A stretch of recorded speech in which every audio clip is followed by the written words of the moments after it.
మొన్న పవన్ కళ్యాణ్ గారికి health issue వచ్చినప్పుడు చాలా మంది ఆరోగ్యం జాగ్రత్త అని చెప్పి విషెస్ ఎక్స్లో పోస్టులు చేశారు కదా, అది మీరు పరామర్శించారా? నేనేం పరామర్శించలేదండి, పరామర్శించాలని అనిపించలేదు నాకు. మీకు అప్పుడు నా కష్టంలో ఉన్నప్పుడు కనీసం ఒక మాట కూడా చెప్పలేకపోయాడే అనేటువంటి ఒక బాధ నాకు. అంటే చాలా మంది వెయిట్ చేశారు ఆ టైంలో, మీకు పవన్ కళ్యాణ్ గారి నుంచి ఏవి రాలేదు సానుభూతి కాబట్టి, ఖండించలేదు కాబట్టి, ఇప్పుడు ఆయన హెల్త్ ఇష్యూ వచ్చినప్పుడు మీరు రియాక్ట్ కాలే, ఎందుకంటే ఎక్స్లో ఎక్కువ యాక్టివ్ ఉంటారు కదా మీరు. అదేం పెద్ద హెల్త్ ఇష్యూ అని కూడా వాళ్ళు ప్రకటించలేదు, చిన్న ముక్కు ఆపరేషన్ అన్నారు, అదేం పెద్ద హెల్త్ ఇష్యూ అని నేను అనుకోవట్లేదు.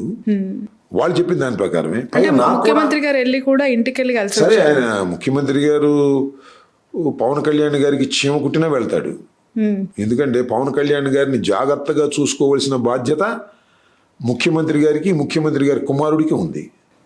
ముఖ్యమంత్రి గారు ఏం ఆలోచిస్తున్నాడు, పవన్ కళ్యాణ్ జోగొడుతూ తన కుమారుణ్ణి రాజ్యాధికారంలోకి తీసుకురావాలని ఆలోచన చేస్తున్నాడు. దానికి పవన్ కళ్యాణ్ గారు రియాక్ట్ కాకుండా, వ్యతిరేకం కాకుండా ఉండేందుకు కావాల్సిన అన్ని సర్దుబాట్లు చేసుకునే క్రమంలో ఉన్నాడు. నేను చెప్పాను కదా ఇందాక, is a manipulator. Chandrababu Naidu గారు చక్కగా మ్యానిపులేట్ చేసుకోగలడు, ఏ విధంగా అయినా సరే పవన్ కళ్యాణ్ గారు నిద్రపుచ్చగలడు, ఆయన కుమారుణ్ణి అధికారం ఎక్కించగలడు. అయితే ఈ విజయ్ గెలిచిన తర్వాత, స్టాలిన్ ఓడిపోయిన తర్వాత ఏ నిర్ణయం తీసుకుంటారు అనేది వేచి చూడాలి. రైట్.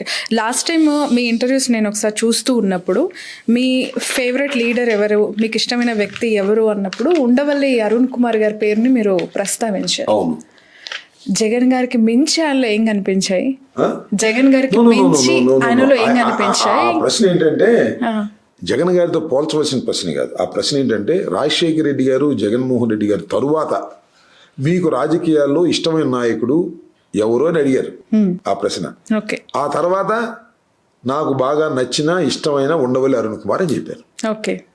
అది అంతే తప్ప వాళ్ళ పోటీ కాదు. రాజశేఖర రెడ్డి గారు కూడా ఉండవల్లి గారు, రాజశేఖర రెడ్డి గారికి ఉండవల్లి గారు శిష్యుడు లాంటివాడే.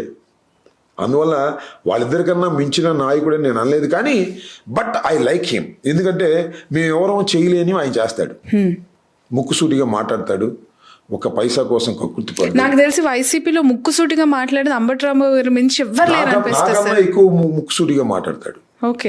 నెంబర్ 1. నెంబర్ 2, 2 సార్లు పార్లమెంటు సభ్యుడిగా చేసిన ఆటోకి వెళ్తాడు, మామూలు రైల్లో ప్రయాణం చేస్తాడు, ధనం ఏమీ సంపాదించినటువంటి వ్యక్తి. సోనియా గాంధీకి చాలా సన్నిహితంగా ఉన్నాడు, తమిళనాడుకి ఇన్ఛార్జిగా కూడా ఉన్నాడు కొంతకాలం, చాలా సన్నిహితంగా సోనియా గాంధీ గారికి. ఎందుకంటే రాజీవ్ గాంధీ గారికి ట్రాన్స్లేటర్గా ఉన్నాడు. అలాంటి ఇందిరాగాంధీ కుటుంబానికి సన్నిహితంగా ఉన్నటువంటి వ్యక్తి 2 సార్లు ఎంపీ అయి కూడా సొంతగారు కొనుక్కోలేని, సొంత ఇల్లు కొనుక్కోలేని, ధనాన్ని విపరీతంగా సంపాదించలేని దశలో ఎందుకున్నాడంటే సిన్సియారిటీ. ఒక పైసా ఎవరి దగ్గర తీసుకోకూడదు అనేటువంటి సిన్సియారిటీ. అలాంటి సిన్సియారిటీ మాకు లేదు ఇవాళ. లేదు కాబట్టి మేము చేయలేని పనులు ఆయన చేస్తున్నాడు కాబట్టి ఆయన్ని మెచ్చుకోవాలి, అభిమాన నాయకుడిగా పెట్టుకోవాలి అనుకున్నాం రాజశేఖర రెడ్డి గారి, జగన్మోహన్ రెడ్డి గారి తర్వాత. అది నా అభిప్రాయం. ఇప్పుడు అంత సిన్సియారిటీ పనికిరాదంటారా పాలిటిక్స్ లో? తల్లిదండ్రులు కావాలని మీ కలని నిజం చేసుకోండి. 49 లో ఫ్రీ అల్ట్రాసౌండ్ స్కాన్ మరియు ఫ్రీ స్పెషలిస్ట్ కన్సల్టేషన్. కేవలం 999 కి fertility assessment package, AMH test మరియు వీర్య పరీక్ష. ఇప్పుడే కాల్ చేయండి 8977738819. 49 అంటే సంతానం, 49 అంటే సంతోషం. పనికొచ్చే పరిస్థితులు కనపడలే. ఇప్పుడు మళ్ళీ ఉండవల్లి అరుణ్ కుమార్ గారికి ఏ పార్టీ అయినా టికెట్ ఇవ్వాలనుకుంటే నువ్వు ఎంత ఖర్చు పెట్టుకుంటావు అని అడగాలి కదా, ఆయన నేనే ఖర్చు పెట్టుకోలేని చెబుతాడు కదా.